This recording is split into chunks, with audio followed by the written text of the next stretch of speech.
Meus queridos, após essa viagem que fizemos, estamos de volta e com a alegria de sempre de podermos aprender da palavra do Senhor.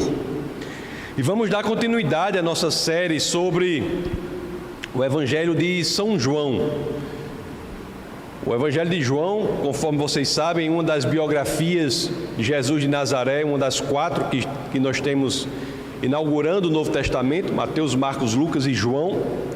E é um evangelho diferente, um evangelho que começa na apresentação do Cristo como o Logos encarnado. E nós vamos agora falar dos acontecimentos do dia posterior ao dia do batismo de Jesus. Então, sem mais delongas, eu já peço a vocês que, é claro, assim querendo, abra as Escrituras naquele que é o primeiro verso do texto base do nosso bate-papo de hoje, que é o Evangelho de João, no capítulo 1, no verso 35. Vamos ver então o que as Escrituras dizem. No dia seguinte, esse é o dia seguinte ao do batismo, no dia seguinte, João, este é o João Batista. Toda a vida que o Evangelho de João fala de João, esse João que ele fala explicitamente é João Batista. Então, no dia seguinte, João Batista estava ali novamente com 2 dos seus discípulos. Então, ali estava João Batista, o primeiro profeta do Novo Testamento, reunido naquela situação ali com 2 discípulos dele. Aí, o que acontece nesse dia?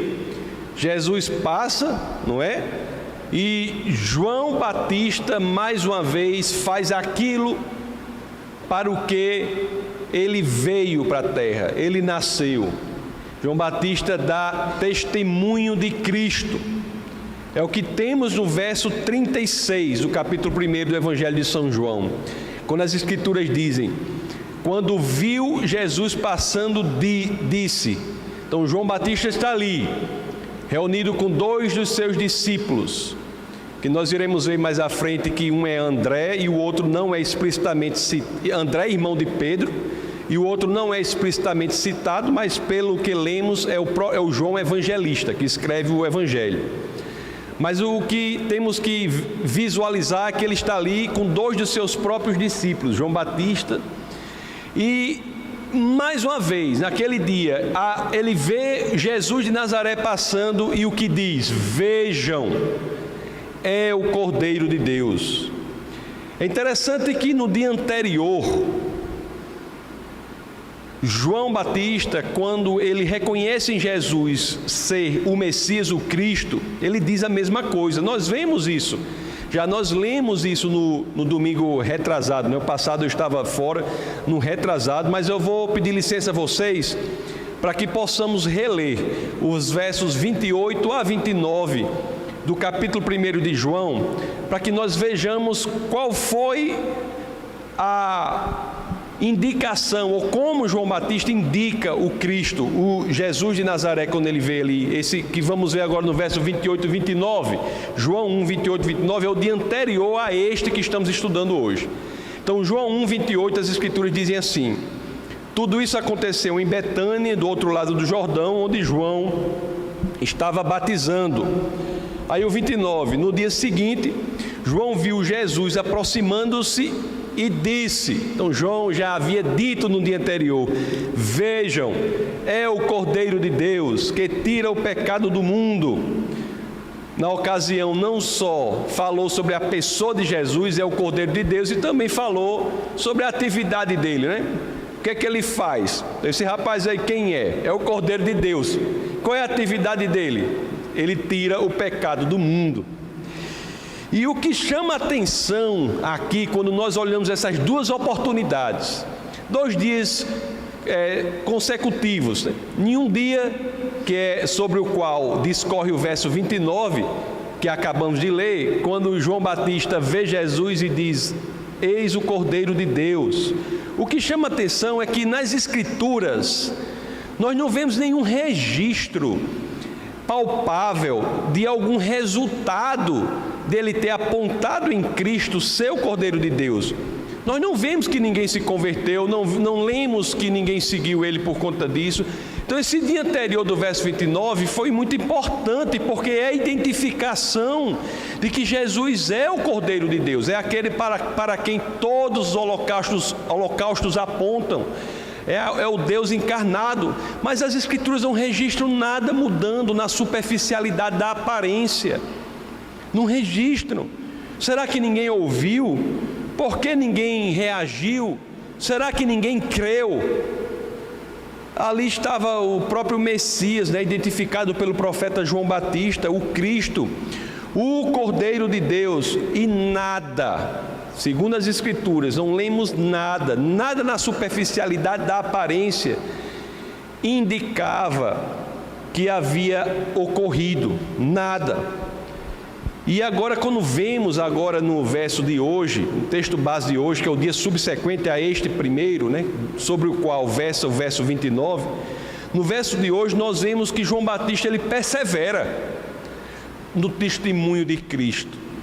Ele persevera. No outro dia anterior ele havia dito aquilo, nada havia ocorrido, mas no outro dia, no dia subsequente, ele persevera. E agora, é o que lemos, que esse verso, no verso 36 agora, no João 1,36, que nós lemos que ele persevera. Então, João 1,36, nós vemos que ele persevera, quando ele diz, quando viu Jesus passando, diz, vejam, é o Cordeiro de Deus.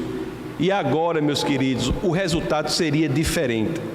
Isso aí nos fala, da importância da perseverança, de nós fazermos aquilo que o Senhor coloca em nosso coração, mesmo que não vejamos resultados aparentes. Então, o Deus, ele age de formas impressionantes em decorrência da nossa obediência. E João foi obediente. E aqui no verso 36, que é outro dia, ele faz a mesma coisa que fez o verso anterior. Aliás, faz até de forma mais simples, porque nem discorre sobre o que ele veio fazer, veio tirar o pecado do mundo, apenas diz, eis o Cordeiro de Deus, vejam, é o Cordeiro de Deus. Mas o resultado aí já é diferente, ele perseverou. Quando nós formos ver o verso 37, é que somos expostos ao resultado dessa perseverança. Então vamos ler agora o verso 37, do capítulo 1 do Evangelho de São João. Olha o que aconteceu com os discípulos. Ouvindo-o dizer isso, os 2 discípulos seguiram Jesus. Meus queridos, isso é muito importante assim para a nossa vida, Nós nunca devemos subestimar o poder da perseverança em tudo na vida. Se temos a convicção de que aquilo é ou está na vontade do Senhor, se temos a convicção de que Deus quer que estejamos fazendo aquilo, se temos a certeza de que estamos no plano de Deus, só há uma saída: perseverar. Perseverar, porque você não sabe o resultado daquilo. Deus está no controle do resultado daqueles que estão de acordo com a sua vontade. Mas o fato é que nós lemos aqui, meus amados, isso é belíssimo, Foi por meio dessa perseverança do testemunho público de João Batista que nós tivemos os 2 primeiros discípulos de Cristo, que ele já havia feito antes. Aqui é o primeiro resultado perceptível de um ministério, talvez fora o de Cristo, um dos mais importantes. Tem ministérios muito importantes, O de João Batista é um deles, o de Maria é um ministério muito importante, o de João Batista é um ministério importantíssimo. E temos aqui o resultado da perseverança dele em fazer o que Deus queria que ele fizesse, mesmo que fosse simples. O que é que ele fazia? Dava testemunho público do Cristo, do Messias, do Redentor, do Salvador, do Deus encarnado, do Cordeiro de Deus. Eis o Cordeiro de Deus, olha ali, é o Cordeiro de Deus, é o Deus encarnado. Meus queridos, o verso 40, eu já falei para vocês, mas o verso 40 é o que nos dá a certeza que um desses discípulos era André, irmão de Simão Pedro. Bota aí, queridão, no verso 40 já está aí. André, irmão de Simão Pedro, era um dos dois que tinham ouvido que tinham ouvido o que João dissera e que haviam seguido Jesus. Esse aí, André. O outro, conforme eu disse, a gente não extrai das Escrituras, mas implicitamente deve ser o João evangelista que escreve isso, que estava presente, João evangelista. Mas dentro disso aqui, o que é mais relevante para nós? Porque João Batista, ele aponta o Cordeiro de Deus e os seus discípulos são levados a deixá-lo e seguir Cristo. Os discípulos são apontados, direcionados para Cristo. Do pequeno testemunho de João Batista, nós temos o direcionamento de André, irmão de Simão Pedro, e João evangelista para Cristo. Isso é tão importante e tão poderoso, é porque, meus queridos, sementes pequenas podem sim dar frutos poderosos. Sementes pequenas dão frutos poderosos. Então, mais uma vez, nós somos enaltecidos, com esta ideia maravilhosa, essa matemática de Deus que quer a nossa obediência, mesmo que o que você seja chamado a fazer aos seus olhos seja uma semente pequena, você saiba que dentro dessa semente existe a possibilidade de ter frutos poderosos. Conforme a gente estava falando ontem aqui no Café Consciência, existe uma distinção entre ato e potência, a distinção feita por Aristóteles. Se você olha para uma semente, a semente é uma semente em ato, mas é uma floresta em potência. Você não sabe o que pode ser desencadeado da sua obediência ao Senhor, mesmo que essa obediência aos seus olhos seja simples. Por favor, nunca subestime os efeitos do testemunho público de Cristo. Nunca subestime os efeitos do seu testemunhar Cristo, mesmo que a sua participação, a sua forma de testemunhar Cristo seja aos seus próprios olhos algo pequeno, simples. Você não sabe o poder. Porque a gente erra o seguinte, porque muitas vezes nós somos meio que intimidados, pela vergonha, alguns, pela timidez. Às vezes a gente em um ambiente quer testemunhar Cristo. Você está no seu trabalho, aí chega uma pessoa para você e diz assim: olha, eu estou com um problema tão sério, estou assim, assim, assim. Aí você não testemunha Cristo. Por quê? Vergonha, timidez. Às vezes você acha assim: não, meu testemunho vai parecer muito tolo, muito ignorante. Às vezes tem gente que pensa assim: esse testemunho é muito fraquinho diante do que aconteceu. Qual é o erro teológico disso aí, de pensar assim? O erro, meus queridos, teológico é o seguinte: mesmo que você ache que o seu testemunho é simples, é fraco, o erro está em quê? Em achar que o poder está no seu testemunho. Não. O poder está naquele de quem você testemunha. O poder não está no seu testemunho. Se você acha que o testemunho fraco é sem poder, você pode, mesmo se você estiver certo, você está errado. Porque mesmo que ele for fraco, isso não tem a menor importância, é de só menos importância, é insignificante. Porque isso é apenas um canal para levar para aquele que tem todo o poder, que é Jesus Cristo. O testemunho não é a fonte da vida, é o canal por meio do qual as pessoas são levadas à fonte da vida, abrem o coração para a fonte da vida.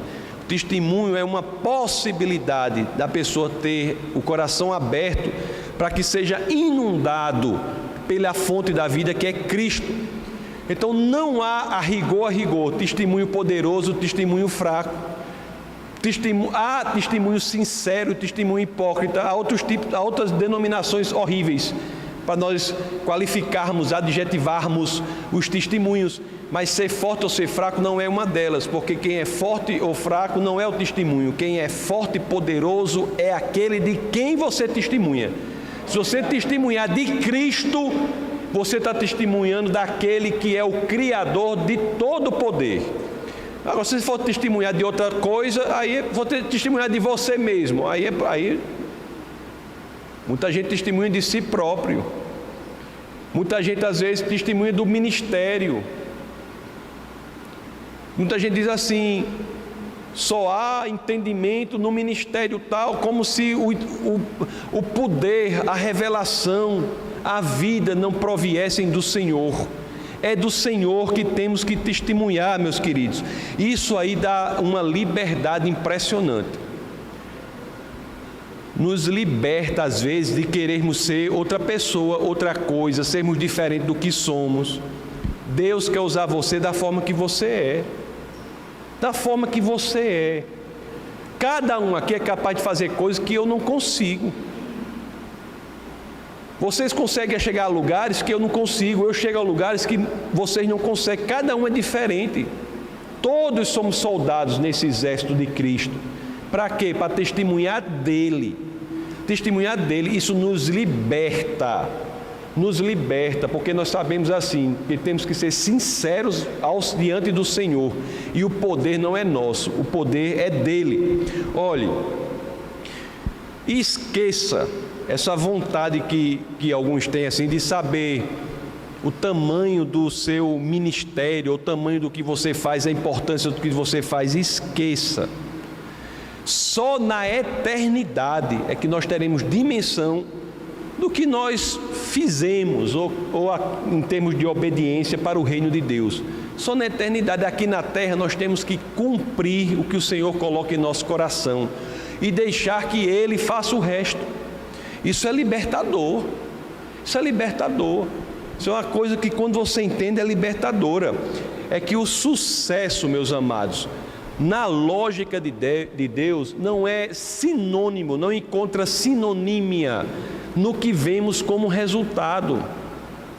O sucesso na lógica de Deus é sinônimo da nossa obediência ao que Deus quer que façamos. Sucesso na vida cristã é você ser obediente a Cristo, é você testemunhar Cristo. J.C. Ryle, que é um escritor muito bom, ele fez uma observação importante sobre essa simplicidade do testemunho de João Batista, porque tudo aqui é porque nós temos um testemunho simples. Eis o Cordeiro de Deus, simples, testemunhou Cristo, eis o Cordeiro de Deus, e a importância disso é impressionante. Nós temos a formação aqui dos 2 primeiros discípulos e logo mais do terceiro, em um só dia, dos 3 discípulos comprometidos de Cristo, não é? Temos quem são? André, irmão de Pedro, depois João, o evangelista, que se colige, se tira, se coligir, qual é o sinônimo de coligir? Se deduz das Escrituras. Então você tem primeiro André, depois você tem João evangelista, e depois, mais para frente, veremos o próprio Pedro. Pelo simples obediência em João Batista em seguir o seu chamado. Então Ryle, que é J.C. Ryle, ele diz assim, ó a importância de exaltar Cristo. Ele diz assim, sobre essa simplicidade e poder. Por que algo simples é tão poderoso? Ele diz assim, abre aspas, ele diz assim: é pela exaltação de Cristo, não da igreja, de Cristo, não dos sacramentos, de Cristo, não do ministério, que corações são chacoalhados e pecadores se voltam para Deus.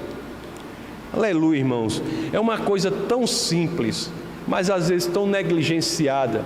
Às vezes nós somos tentados a enaltecermos a nós mesmos.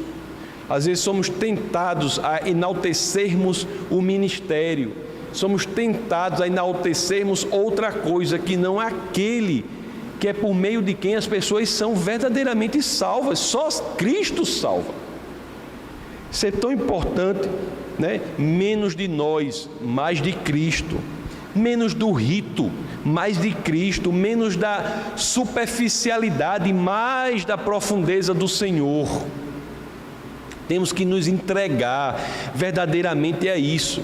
A palavra deve apontar para Cristo. Deve apontar para Cristo. Se qualquer palavra, qualquer manifestação cristã apontar para outro lugar que não Cristo, isto é um problema seríssimo. Só há evangelho genuíno se for cristocêntrico. Se Cristo estiver no centro, meus queridos. Ele é o mensageiro e é a mensagem. Ele é o caminho e é o destino. Ele é a solução para qualquer dos nossos problemas. Ele é o Cristo. Às vezes uma pessoa chega, eu estava até conversando aqui com o irmão da igreja ontem, que ele teve um dia bem peculiar. Muitas coisas aconteceram. Foi resolver umas coisas de tarde, não deu certo. Depois foi fazer não sei o que, deu certo. Depois deu errado outra coisa. Aí quando foi fazer não sei o que, furou o pneu. Aí a gasolina acabou. Aí foi pegando, deu tudo errado. Aí ele falando com a pastora, aí ele foi me confessar assim, né? Foi compartilhar comigo que estava falando com a pastora, dizendo que isso tudo aconteceu. Aí disse que a pastora só fez uma pergunta para ele: mas me diga uma coisa, você orou? Aí não, né? Assim, é porque nós temos que aprender isso. Isso acontece com ele, acontece comigo também. Nós temos que nos lembrar que Cristo é a razão, a solução de tudo. Às vezes se esquece. Às vezes Cristo, quando muito, é o nosso pneu de estepe, né? Pneu sobressalente, aquele pneu reserva, quando deveria ser o nosso volante, a nossa direção. Cristo é tudo para nós, e às vezes a gente negligencia isso, passa por dificuldades, problemas, por tudo, e às vezes a gente se esquece mesmo de colocar diante do Senhor. É um ato, uma atividade que eu estou sempre pedindo para a igreja aqui fazer, é o seguinte: lembrar-se, trazer à memória o que Deus fez por você, o que Cristo fez por você. Isso é uma das orações mais poderosas que tem. A oração de agradecimento não é porque Deus está lá: ei rapaz, estou sentindo mal, vamos agradecer. Deus é pleno, Ele não tem carência, Ele é pleno. Nós devemos agradecer a Ele, antes de tudo, para que possamos crescer nisso, na confiança de que Ele é a solução dos nossos problemas. Trazer à mente o que Ele fez por nós. Se Ele tem sido fiel até aqui, será agora nessa situação. Agora, se você se esquece disso, você qual é a tendência natural? Achar que a solução está na sua força, está na sua inteligência, está na sua habilidade, no seu dinheiro, no seu trabalho, nos conhecidos que você tem, não sei onde. Sem colocar Cristo à frente. Pois é, meus amados, por isso que João Batista, ele encaminha os seus discípulos a Cristo. Caminha os seus discípulos a Cristo. É isso que a gente tem que fazer. Cristo tem que ser o centro de tudo. As pessoas têm que ser direcionadas a Ele, porque Ele é Deus. E é interessante que esse ato de encaminhar os discípulos a Cristo, que João Batista faz, ele nos diz muito, não é? Eis o Cordeiro de Deus. Encaminhar pessoas a Cristo é o cerne, é o elemento central, nevrálgico, visceral de todo e qualquer ministério. Não existe outro elemento central que não esse: encaminhar pessoas a Cristo. Ministério serve para isso, acima de tudo: alcançar o mundo perdido, encaminhar pessoas a Cristo. Tem muitas coisas que nós fazemos aqui na nossa comunidade que são muito boas, né? Comunhão, nós crescemos em amizade, crescemos em amor uns pelos outros, em perdão uns pelos outros, crescemos em muitas coisas aqui na comunidade. Mas se você me perguntar qual é a razão de ser da igreja, encaminhar pessoas para Cristo, é fazê-las discípulos de Cristo. E João Batista faz isso Isso toda vez me impressiona com a mensagem simples, curta e verdadeira. É o Cordeiro de Deus, está aí. O Deus encarnado está aí. Verdadeira porque, acima de tudo, aponta para a própria verdade, que é o Cristo. Meus queridos, outra coisa que eu quero ressaltar aqui com vocês é o verso 37 que nós já lemos. Eu quero reler. Coloca aí, queridão. O grande Jordan, que está aí nos versos, alto nível internacional. Tá, essa dupla aí, Jordan e Orlando, vão conquistar aí o mundo da informática aí. Não é possível. Coloca aí o verso 37 aí. Ouvindo-o dizer isso, os dois discípulos seguiram Cristo. Eu acho assim, eu sou muito impressionado com esse verbo seguir, Seguiram Cristo. Ser discípulo de Cristo, ser discípulo, é interessante que isso envolve uma dimensão mais ampla do que aprender. Ser discípulo envolve seguir, porque não há, meus amados, e eu tenho que ser bastante honesto com vocês, porque todos que falam da palavra do Senhor têm de responder diante dele depois, e é um problema isso aí, se a gente não fizer certo. Mas não há como você querer ser discípulo de Cristo se verdadeiramente você não quiser segui-lo. Não há. Sua boca pode ficar mole de falar que você é discípulo de Cristo, você pode decorar os versos da Bíblia tudinho, de cabeça para baixo, de frente para trás, você pode ter uma capacidade intelectual impressionante, conhecer as Escrituras, mas se você não seguir Cristo, me desculpe, você é um hipócrita. É um hipócrita. Eu, quando me converti, já disse aqui para algumas pessoas, a gente teve uma experiência muito positiva, eu e a pastora, nós nos convertemos numa igreja seríssima. O pastor e a pastora lá são pessoas por quem nós temos a maior admiração e respeito, carinho, amizade. A pastora já está com o Senhor, ela faleceu, mas são pessoas maravilhosas. Foi uma igreja batista e poderia ser outra, Estou dizendo que tem muitas igrejas sérias. E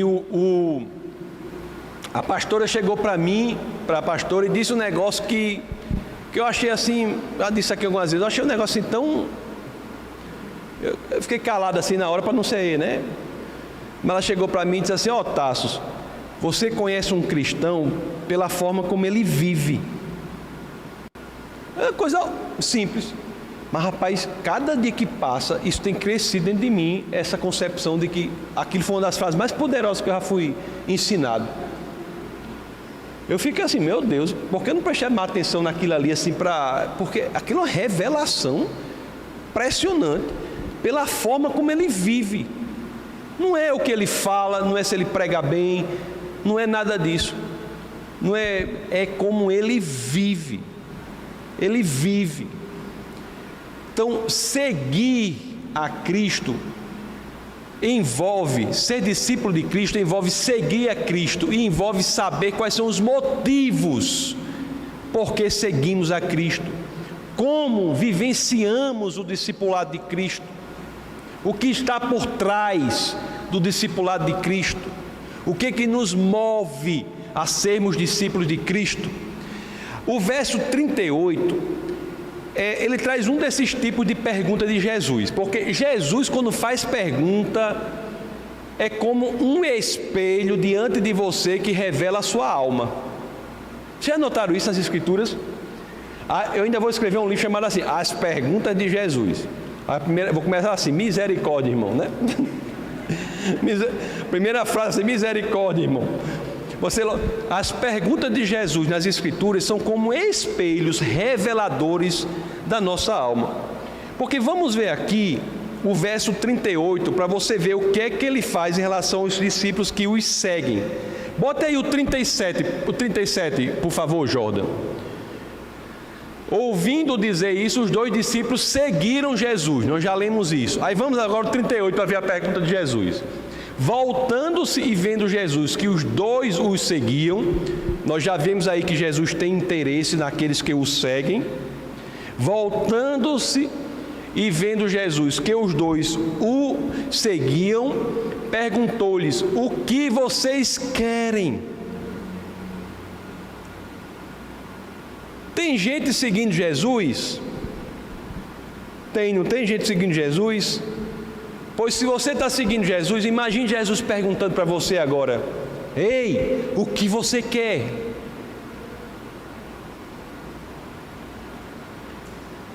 O que você quer?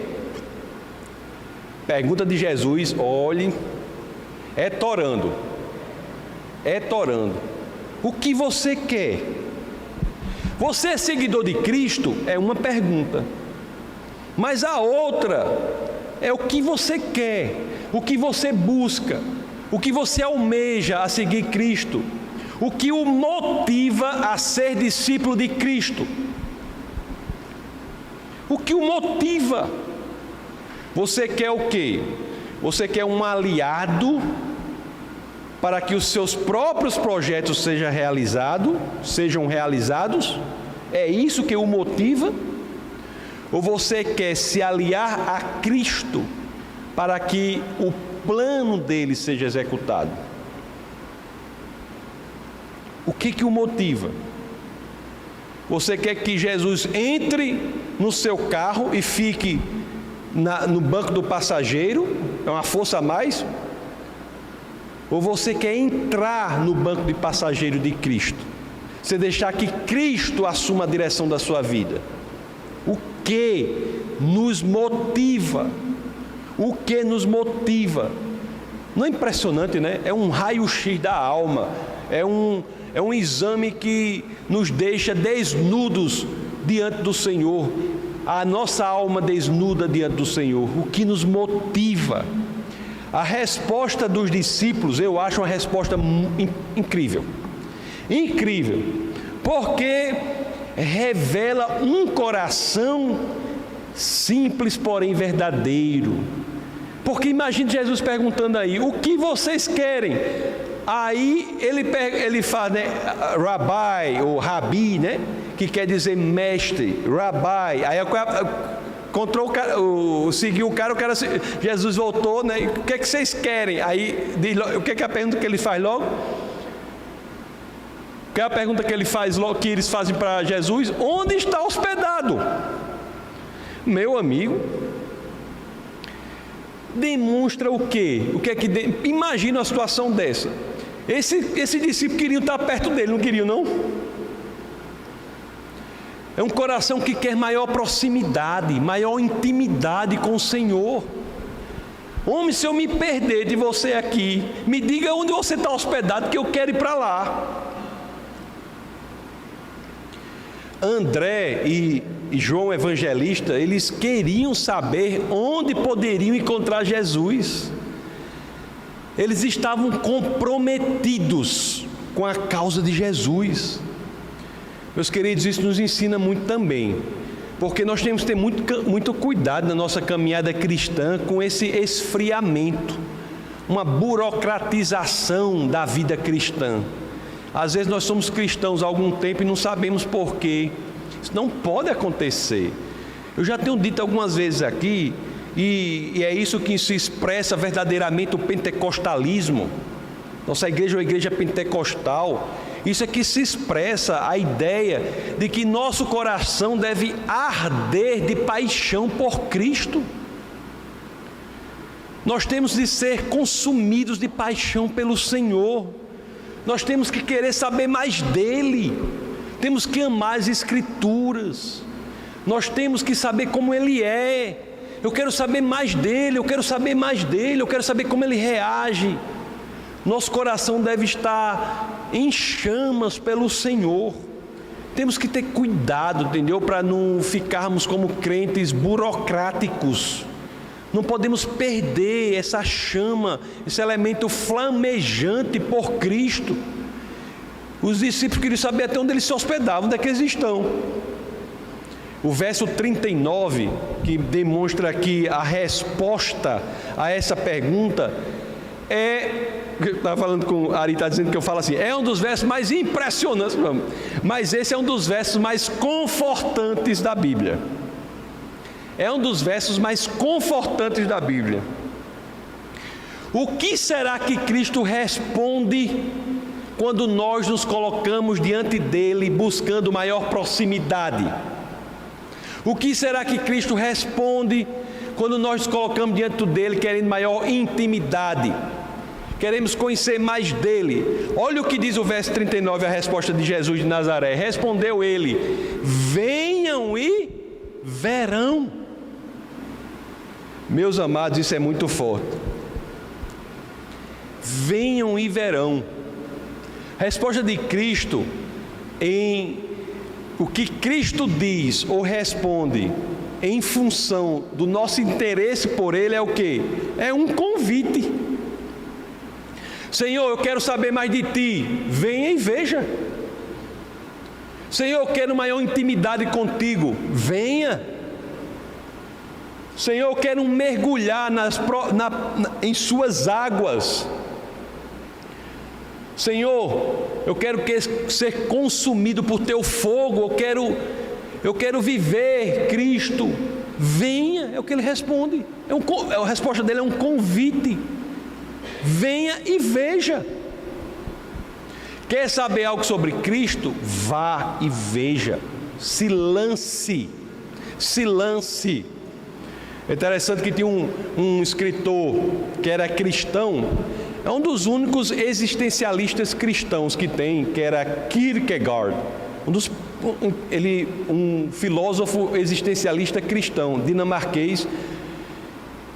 Só pode ter sido um milagre ele ter ficado conhecido escrevendo dinamarquês, mas eu acho que foi um milagre de Deus isso aí, mas ele ficou conhecido, Kierkegaard. E ele dizia assim, tem 3 estágios, né, da evolução humana.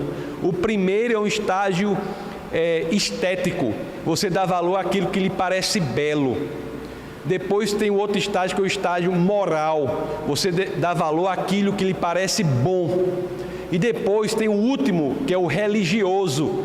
E no religioso, ele não diz que não tem como explicar, ele diz, é uma experiência. Ele diz assim, olha, para vocês entenderem, eu não tenho como dizer, eu posso mostrar. É como você chegar à beira de um despenhadeiro, de um precipício, na escuridão, e pular com a certeza que uma mão o segurará.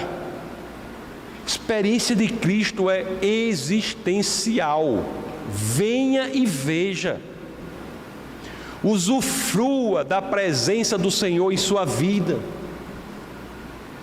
Usufrua do que Ele pode proporcionar, no sentido de lhe dar paz, lhe dar sentido e propósito no meio da dificuldade. Venha e veja. Quer saber como é cristão? Como é ser cristão? Venha e veja.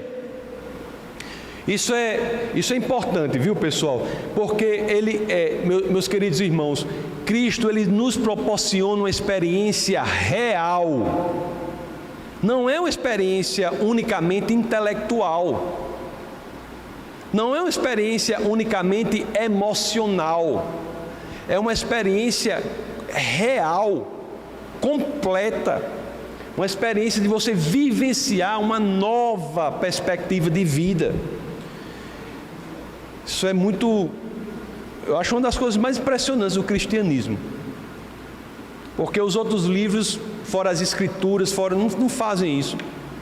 Né? Você pode ler um livro muito bom, escrito aí por Platão, os diálogos de Platão, muito bom isso. Muitas coisas legais. Mas você termina, Platão não muda a sua vida. Não muda a sua vida. Pode ler aí, mesmo Agostinho, Tomás de Aquino, profundamente. E se esses mudarem alguma coisa na sua vida, é porque o encaminharam para Cristo. É Cristo quem muda. Isso é muito forte. E os 2 discípulos foram mudados, tiveram suas vidas transformadas para sempre. Tanto assim que se tornaram imediatamente propagadores da mensagem da salvação, propagadores da mensagem de Cristo, propagadores de Cristo. O resultado disso, dessa mudança é imediato. O verso 40 já nos diz isso. Vamos ler o verso 40 e 41 do Evangelho de São João, capítulo 1. André, irmão de Simão Pedro, era um dos dois que tinham ouvido o que João dissera e que haviam seguido Jesus. E o 41, o primeiro que ele encontrou, olha só, foi que André ouviu a mensagem, seguiu o Senhor, e estava lá. Aí o 41 diz, o primeiro que ele encontrou, depois disso aí, o primeiro que ele encontrou foi Simão, seu irmão, e lhe disse, achamos o Messias. Pronto, é o evangelista. André se tornou um evangelista. Na primeira oportunidade que teve, fez o quê? Testemunhou de Cristo para o seu irmão. Testemunhou de Cristo para o seu irmão. Ei, irmão, lá em São Paulo, eu peguei um Uber lá em São Paulo, aí tinha o motorista lá era o estereótipo, né, do corintiano, aquele jeito. Isso que é mano, né? Negócio de mano. É a mesma coisa aqui. Mano, encontramos o Messias. Encontramos o Messias, o Deus encarnado, achamos o Cristo. Olhe só. André se tornou um evangelista nato. É igual o amigo meu, David, do grande amigo nosso, que ele é tão evangelista que ele prega para quem não conhece Jesus e para aqueles que são crentes também, não quer saber. Você se encontra com David, se eu me encontrar com David, a primeira coisa que ele vai dizer assim, você sabia que Jesus é bom? Eu digo, rapaz, eu sei, mas eu quero dizer, ele é bom. David é assim. Então eu acho que eu imagino André como David. André era como David, esse meu amigo, porque ele não queria saber. Ele falava do Senhor para todo canto. E o André, se você prestar atenção, no Evangelho de João, ele aparece aqui, aparece mais em 2 oportunidades. E em todas as oportunidades está levando o povo para Jesus. Não precisa abrir, nem precisa colocar, mas aparece lá no capítulo 6 e aparece no capítulo 12, André. E está levando pessoas para Jesus. E aqui, meus queridos, com o irmão de André, né, Simão Pedro, não foi diferente. André não só testemunhou de Cristo para ele, mas levou o seu irmão para Cristo. Vamos ver o verso 42, que é o último verso do texto base do nosso bate-papo de hoje. Vamos ver o verso 42. E o levou a Jesus. Jesus olhou para ele e disse, você é Simão, filho de João, será chamado Cefas, que traduzido é Pedro. Deus, ele mudou o nome, né, às vezes de algumas pessoas, né? E Jesus aqui, ele não muda o nome de Simão aqui, porque tem gente que acha que Simão, que ele virou Cefas ou Pedro aqui. Não, você prestar atenção, ele está dizendo, será chamado, no futuro, será chamado Cefas. Cefas é um termo que é em aramaico, que quer dizer pedregulho, pedrinha pequena. A mudança, esse nome aí, ele usa isso, Jesus usa esse elemento pedregulho mais à frente. Isso é narrado, uma passagem muito conhecida lá no Evangelho de São Mateus, no capítulo 15. Vamos ler do verso 15 ao 18, só para eu esclarecer isso aqui, para não restar dúvida sobre isso. Porque é aqui que tem a mudança do nome mesmo para pedregulho, para Pedro, que diz assim, ó. Chegando Jesus à região da Cesareia, vamos ler a partir do 13, 16 é o 13, não, é Mateus 16, verso 13. Mateus 16, verso 13. A Bíblia tem Evangelho de São Mateus? Tem, olha. Chegando Jesus à região de Cesareia de Filipe, perguntou aos seus discípulos. O pessoal aqui estava sem entender nem quem era Jesus, eles achavam até que Jesus era um profeta, outros achavam que era Elias, aí estava assim, ó, perguntou aos seus discípulos, quem os outros dizem que o Filho do Homem é? Aí o 14, eles responderam, alguns dizem que é João Batista, outros Elias, e ainda outros Jeremias ou um dos profetas. Aí o 15, e vocês? Perguntou ele, quem vocês dizem que sou? Aí Pedro vai e acerta na resposta, né? Porque Jesus não é um profeta, ele é o cumprimento das profecias, cumprimento dos profetas. Ele é o Cristo. Aí o 16, Simão Pedro responde correto. Simão Pedro respondeu: Tu és o Cristo, o Filho do Deus vivo. E o 17, respondeu Jesus: Feliz é você, Simão, filho de Jonas, porque isto não lhe foi revelado por carne ou sangue, mas por meu Pai que está nos céus. E eu lhe digo que você é Pedro, eu lhe digo que você é um pedregulho, e sobre esta pedra, as pessoas acham que a pedra é Pedro, né, nessa passagem, mas não é, porque o que é a pedra, vou ler para depois explicar. E lhe digo que você é Pedro, e sobre esta pedra edificarei a minha igreja, e as portas do Hades não poderão vencê-la. Nem as portas do inferno prevalecerão sobre a igreja. Uma vez me perguntaram aqui, eu tive que responder uma pergunta, perguntaram assim: pastor, o que você acha desse negócio da porta dos fundos? Fizeram um filme aí com Jesus, não foi? Eu digo, meu querido, nem as portas do inferno prevalecerão contra a igreja, quanto mais as portas do fundo, né? Em grego, Pedro é pedregulho, Petros, é pedregulho. A pedra aqui sobre qual Cristo edifica a sua igreja, em grego está escrito Petra. Petros, pedregulho, Petra, uma pedra enorme, uma cordilheira, um solo rochoso. Jesus não vai construir a sua igreja sobre um pedregulho. É sobre a Petra. E o que é Petra nessa passagem aqui? É a afirmação que ele faz lá no verso 16 de Mateus 13. Abra aí, queridão. Qual é a pedra sobre a qual a igreja do Senhor é construída? Verso 16, Mateus 13. Ou quer dizer, Mateus 16.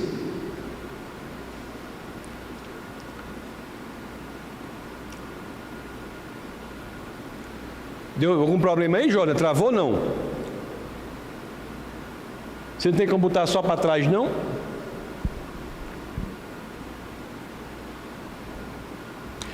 Simão Pedro respondeu: Tu és o Cristo, o Filho do Deus vivo.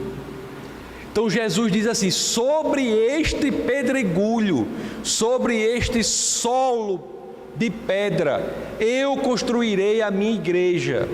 Pedro, tu és um pedregulho, mas é sobre uma pedra, um solo rochoso, uma cordilheira, que eu construirei minha igreja. E qual é a cordilheira? Aquilo que o pedregulho falou, que Cristo é o Filho do Deus vivo. Meus queridos, qual é o solo rochoso? Qual é o solo rochoso?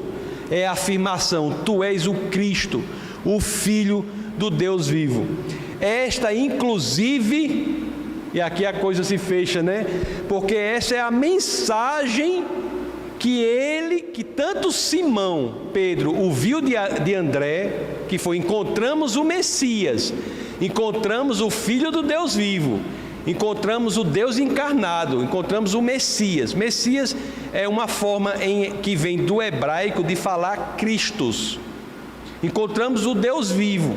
E é a mesma mensagem que André e João ouviram de João Batista: é o Cordeiro de Deus, é o Deus encarnado. Meus queridos, é isso. A conversão de Pedro também tem uma coisa interessante, que a conversão de Pedro ela é muito interessante. Por quê? Porque Pedro, ele não viu um sermão de Jesus para se converter, ele não viu um milagre impressionante para se converter, ele não enveredou por um argumento apologético profundo para se converter, não. Ele apenas ouviu do seu irmão o testemunho do Cristo.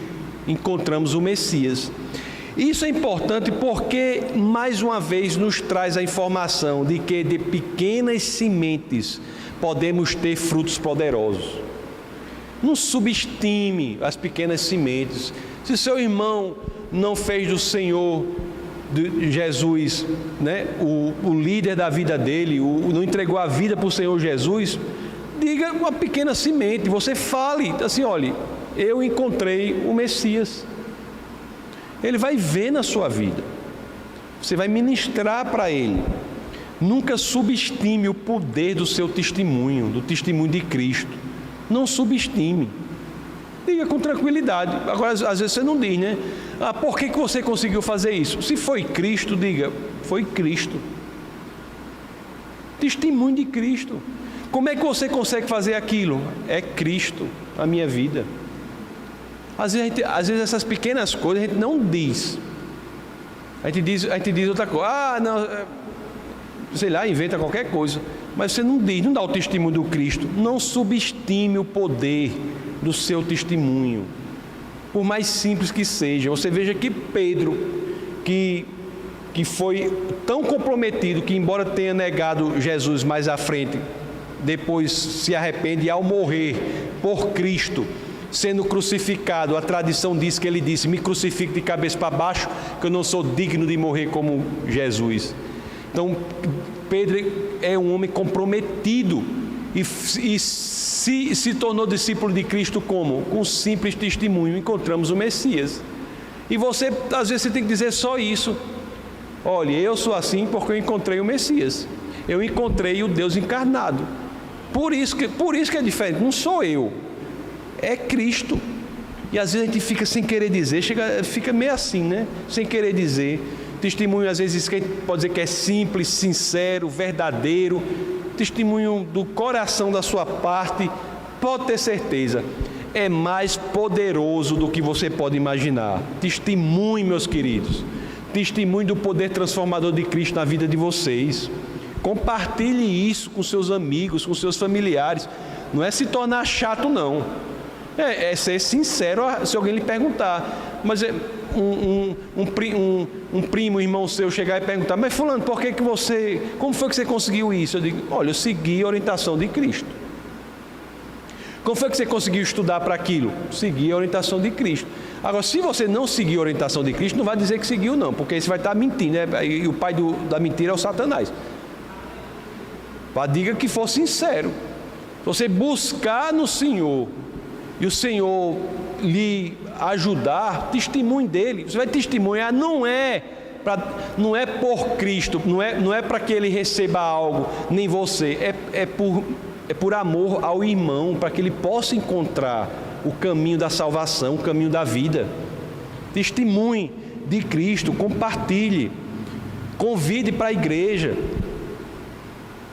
A igreja é apenas um meio, né? Um meio de reconciliar, um meio de proporcionar a reconciliação que nós temos com Deus por meio de Cristo. É um ambiente propício também para reconciliar os irmãos com irmãos. Convide para a igreja. Meus queridos, o tempo urge. O tempo está curto, realmente, pelo que eu tenho visto aí. É igual que a irmã diz ali, que se Jesus não voltar logo, ele vai já ter, se Deus não voltar logo, ele vai já ter sido injusto com Sodoma e Gomorra. É a verdade, isso aí eu vi, isso aí a irmã falou, é verdade. Vai já ter sido injusto com Sodoma e Gomorra, se ele não voltar logo, porque do jeito que as coisas estão. Então o tempo urge. Isso nos dá uma sensação de urgência. Temos que testemunhar Cristo. Se cada um de nós nos esforçarmos para trazermos uma pessoa, falarmos com uma pessoa, sementes pequenas podem gerar frutos poderosos, meus amados. E que essa passagem a que nós somos expostos hoje possa pelo menos impregnar isso em nosso coração. A certeza de que temos um modo específico de viver aqui na terra, que é testemunhar Cristo por amor aos outros. Vamos orar.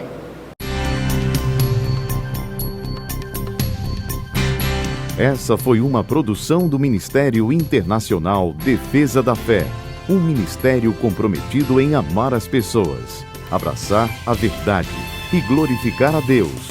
Para saber mais sobre o que fazemos, acesse defesadafé.org.